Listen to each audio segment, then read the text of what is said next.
পোলাও রান্না করব। পোলাও রান্না করার জন্য আমি এই কাপের 3 কাপ চাল নিয়ে নিয়েছি। 3 জনের জন্য রান্না করব। বাসায় আমরা 3 জনই মানুষ, এখন 3 জনের জন্য রান্না করব। বেশি রান্না করব না, রোজা থেকে অল্পই রান্না করব। 3 কাপ, 3 জনের জন্য 3 কাপ। সাথে থেকে দেখতে থাকুন। তো দিয়ে দিচ্ছে তেল,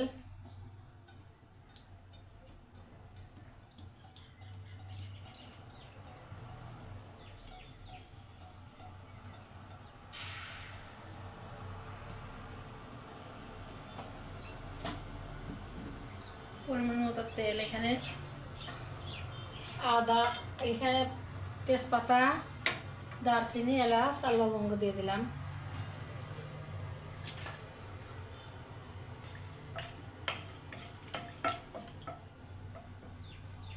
দিয়ে দিচ্ছি কুচি করে রাখা 5-6টা পেঁয়াজ।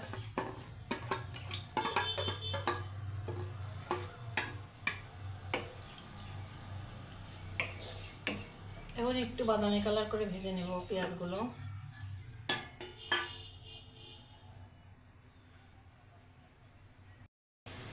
পেঁয়াজটাকে সুন্দর মতো করে ভেজে নিলাম।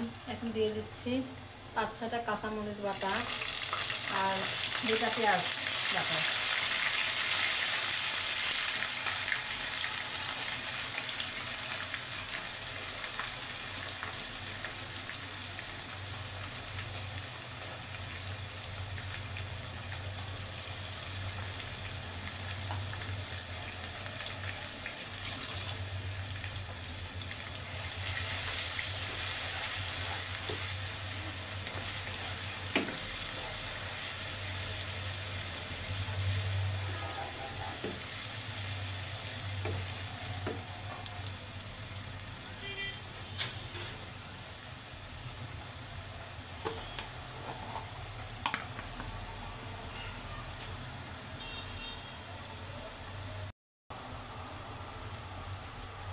দিয়ে দিচ্ছি 1 চামচ আদা বাটা, 1 চামচ রসুন বাটা।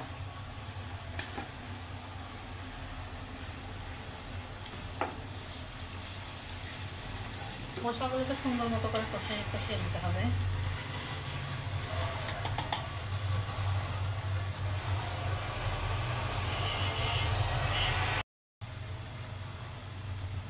দিয়ে দিচ্ছি 1 চামচ লবণ,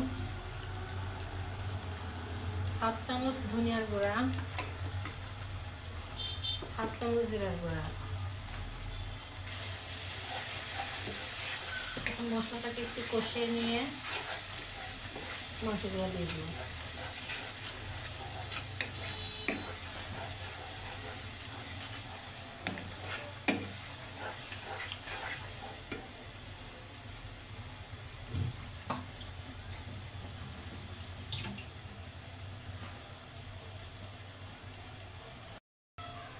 কষানো হয়ে গেছে। আমি এখানে দিয়ে দিচ্ছি 1 কেজি দেশি মুরগি।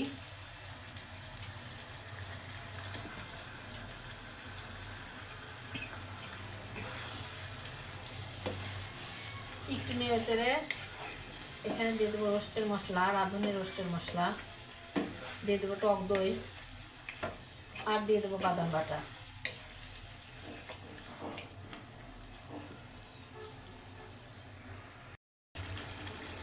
মাংস একটু কষিয়ে নেওয়ার পর দিয়ে দিচ্ছি একটু বাদাম বাটা, টক দই।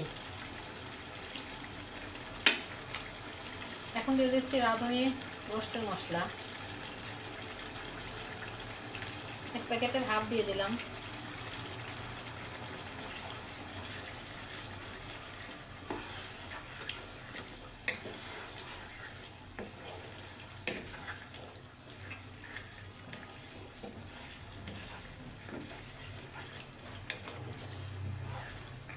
এখন ঢেকে রেখে সুন্দর মতো মাংসটাকে সেদ্ধ করে নেব।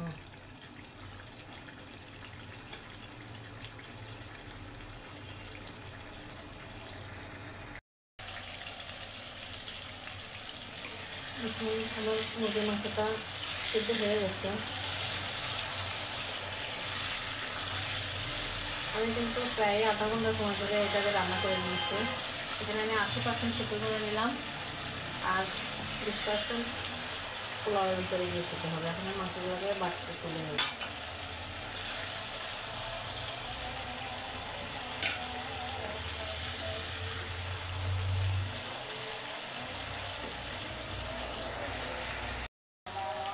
মাংসগুলোকে তুলে নিয়েছি, এখন আমি ধুয়ে রাখা চালগুলো দিয়ে দিচ্ছি।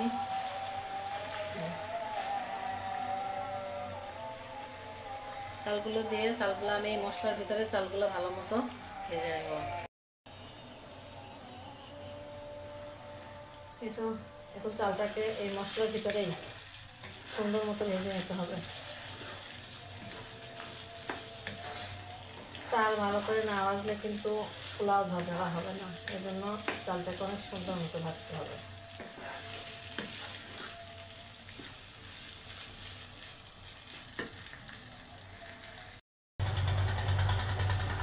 আমি চালটাকে কিন্তু একদমই সুন্দর করে ভেজে নিয়ে দেখতে পাচ্ছেন একদমই ঝরঝরা হয়ে গেছে। চাল ভাজতে ভাজতে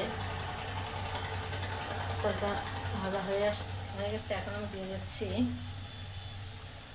আমি যে কাপে আমি এই কাপের 3 কাপ চাল দিয়েছিলাম, আর এই কাপেরই আমি 4 কাপ দুধ দিলাম আর 2 কাপ পানি, মোট 6 কাপ দিয়ে দিচ্ছি। যতটুকু চাল দেবেন তার ডাবল পানি দিতে হবে। এজন্য আমি 4 কাপই দিচ্ছি দুধ আর 2 কাপ পানি, কারণ দুধ দিলেই পোলাও বলেন আর বিরিয়ানি যেটাই হোক খেতে অনেক টেস্ট হয়। নর্মাল পোলাও বিরিয়ানির থেকে দুধ দিলে এটা স্বাদ অনেক দ্বিগুণ বেড়ে যায়। এজন্য দুধের পরিমাণটা সবসময় একটু বাড়িয়ে দিই, পোলাওতেও দিই আবার ইয়েতেও দিই, বিরিয়ানিতেও। এখানে আমি 4 কাপ দুধ আর 2 কাপ পানি অ্যাড করছি। এখন আমি দিয়ে দিচ্ছি এই যে তুলে রাখা মাংসগুলো।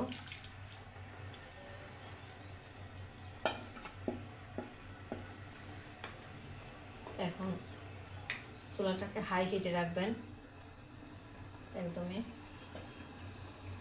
হাই হিটে রাখতে হবে। এ পর্যায়ে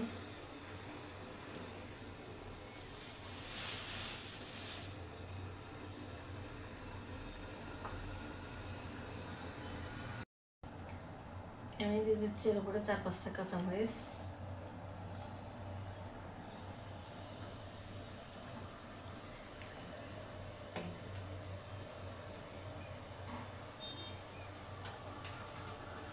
এখন এ পর্যায়ে আমি আরেকটু রাঁধুনি বিরিয়ানি মশলা একটু দিয়ে দিচ্ছি। 1 প্যাকেটের পুরোটা ব্যবহার করব না, অর্ধেকের একটু বেশি।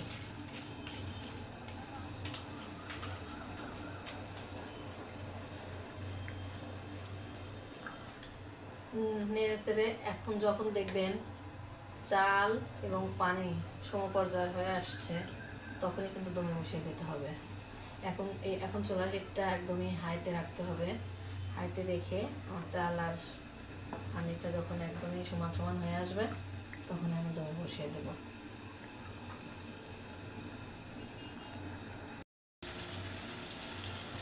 দেখুন আমার চাল আর পানিটা কিন্তু সমান হয়ে আসছে। এখন চুলার হিটটাকে একদমই লোতে দিয়ে দমে বসিয়ে দেব।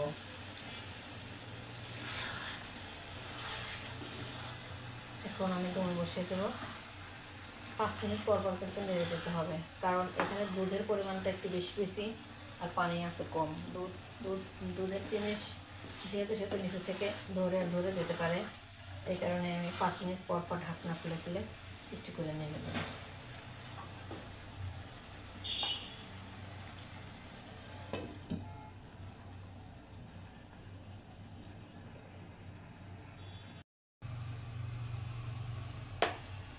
তো আমার বিরিয়ানি রান্না দেখতে পাচ্ছেন হয়ে আসছে, চালটা ফুটে গেছে। এখন এই মুহূর্তে আমি স্বাদটাকে আরও বাড়িয়ে তোলার জন্য দিয়ে দিচ্ছি একটুখানি চিনি।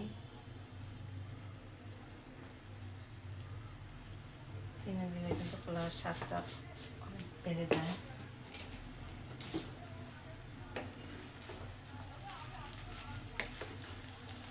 দেখুন পোলাও বিরিয়ানিটা কিন্তু একদমই ঝরঝরা হচ্ছে।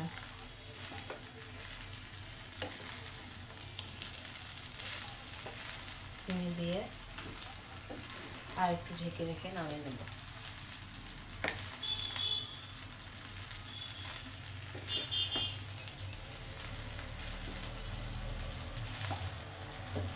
চাল সিদ্ধ না হওয়া পর্যন্ত এখানে চিনি অ্যাড করা যাবে না। চিনি দিলে কিন্তু চাল সিদ্ধ হবে না। চাল তখন দেখবেন একদমই ফুটে গেছে, সিদ্ধ হয়ে গেছে, তখনই কিন্তু চিনিটা অ্যাড করবেন এখানে।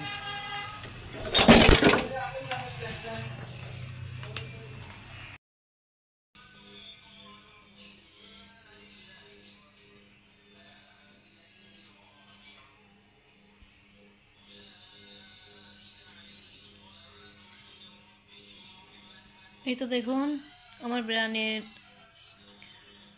রান্না কিন্তু একদমই কমপ্লিট। কতটা লোভনীয় হয়েছে দেখতে পাচ্ছেন। তো রান্নাটা ভালো লেগে থাকলে ফেসবুক পেজটি ফলো করে দিবেন, আর ইউটিউব চ্যানেলটি সাবস্ক্রাইব করে পাশে থেকে যাবেন। সবাইকে ধন্যবাদ জানিয়ে আজকের মতো বিদায় নিচ্ছি। আল্লাহ হাফেজ।